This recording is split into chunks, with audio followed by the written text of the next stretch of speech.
This is RadioFire.com. Yours truly, Diamond K, in here alongside my father. Yes, sir. How you doing, Dad? Yes. Excited.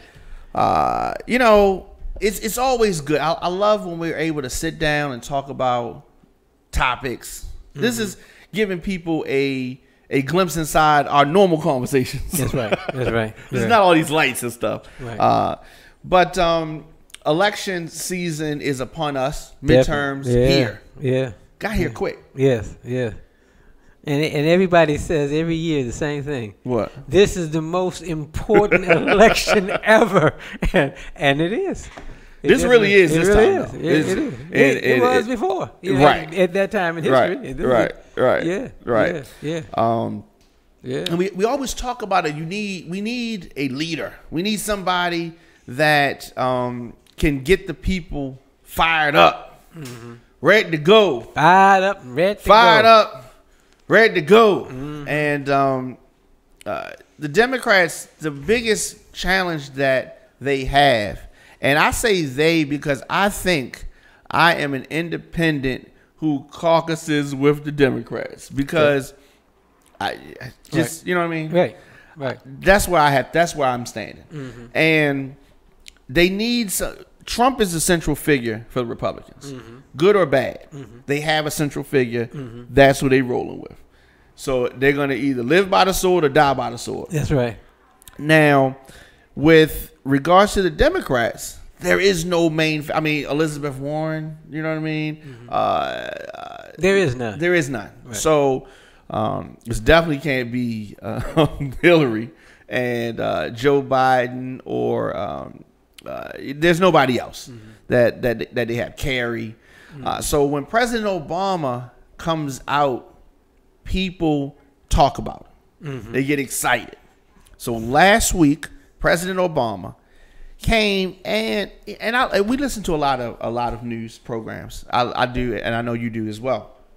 And one thing that really bothers me about how they've covered President Obama's quote unquote return to the spotlight is by saying that he's broken with tradition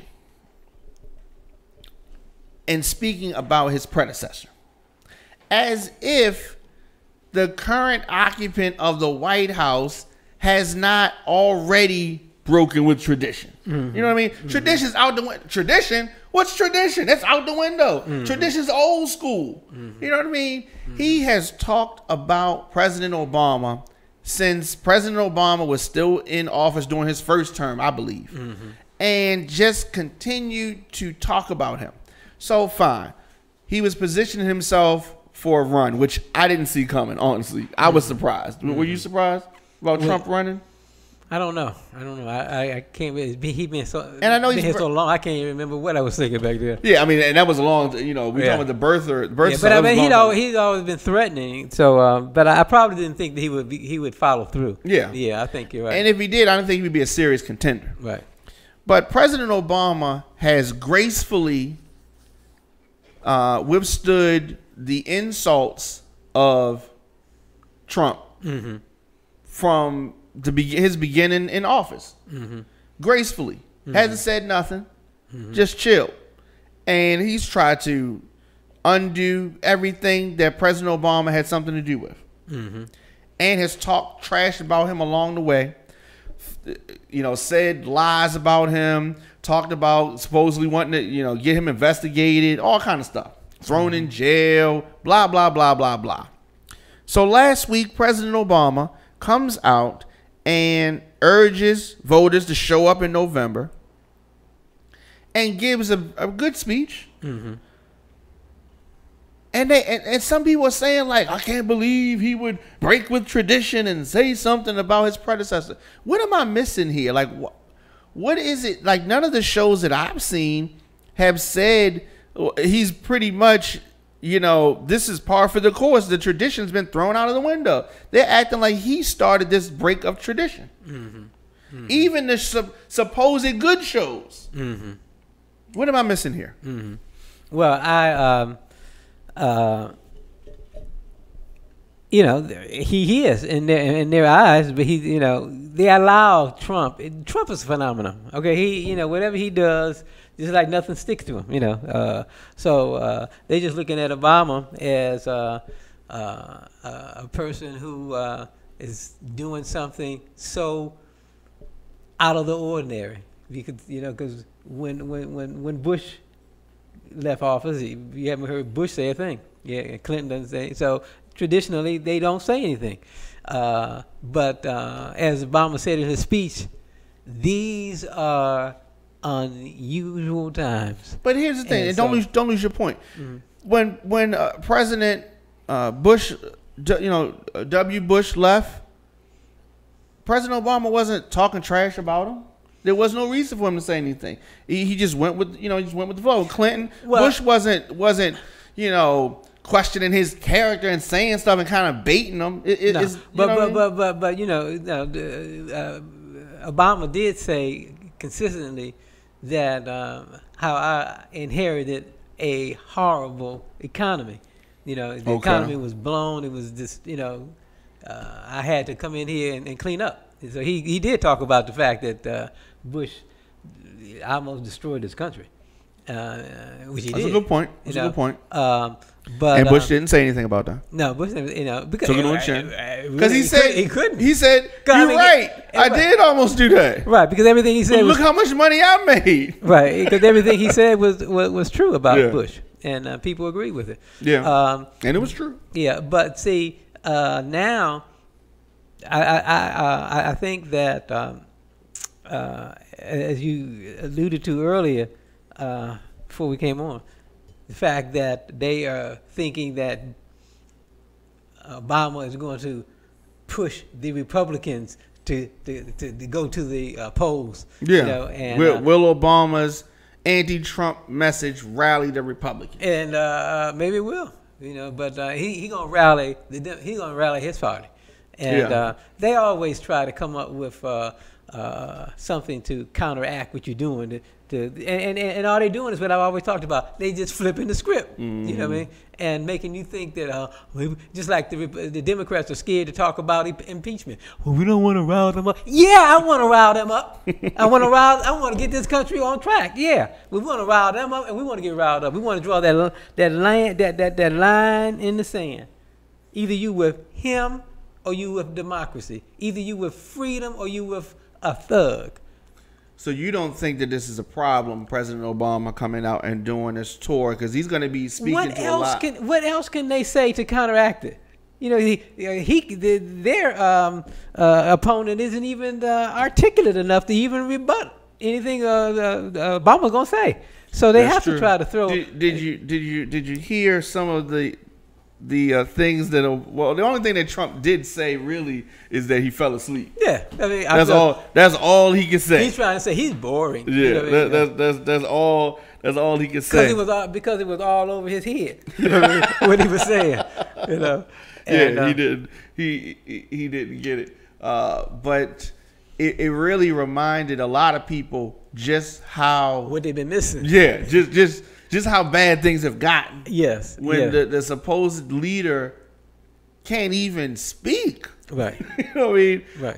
And they'll try to say that they elected him because he's, you know, he's different, or he's going to shake things up, or all this kind of stuff. But well, you know, I told you what one of the Republicans said, that they you know, behind the door, he wouldn't come out and say it in public, but he said, listen, we don't like the guy either, but he is getting things done for us. We've been trying to get control of the Supreme Court for decades, and the guy's done it. So, I mean, we can't turn against him. You know, we got tax breaks. I mean, come on. You know, this is, you know, so that's where they're coming from, and the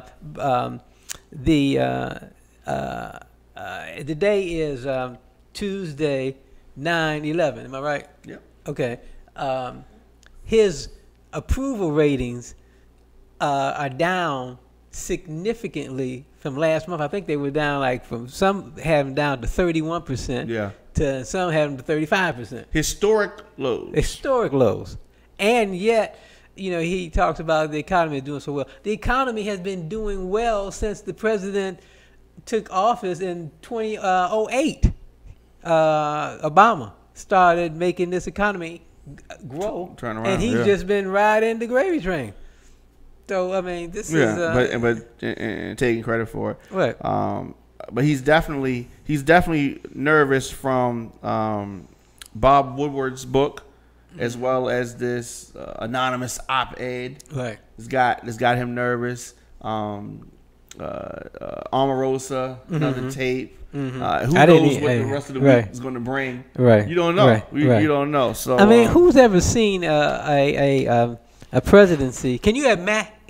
Just think how frightening it would have been if this man had come in office in 2008 after Bush. Can you imagine what frightening, but little man.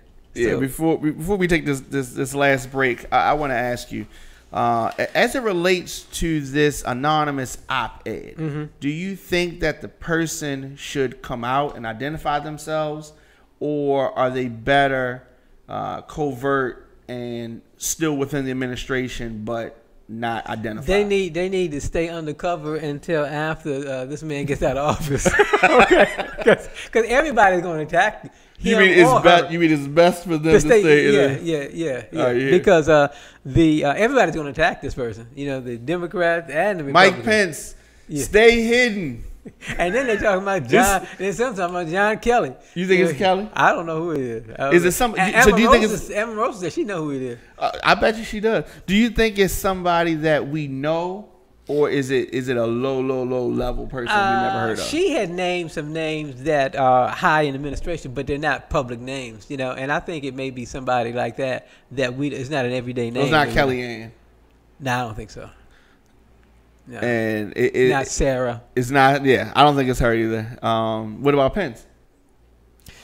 Or somebody underneath him? Yeah, well, it could be somebody that's working over in his office, but then because he's running scared, he's scared to death. Because Did you see that interview that he gave Sunday?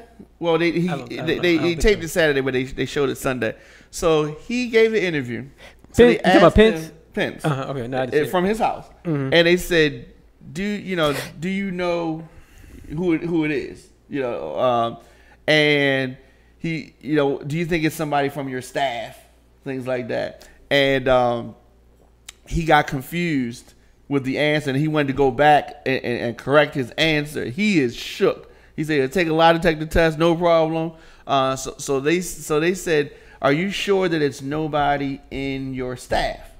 And so he said, yeah, I'm pretty sure. And so he said, have you checked? And he said, I don't have to check. I know these people, and I know their characters. I think it's probably somebody connected to him. Yeah, could be.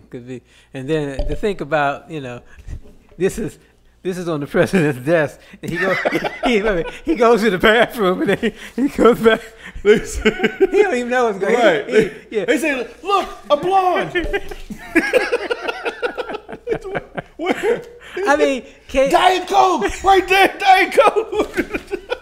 I mean, if any president had this kind of controversy, every book, everybody is talking about you. Everybody is wrong. Everybody is lying. And this is the guy who said he's going to have the strongest. The other day he said that his and he said he's going to drain the swamp. Yeah, right, exactly. He said his administration, the White House is running like a fine tune machine. This is what he says, and it's just unbelievable. It's running like a Tonka truck. Fine tune machine.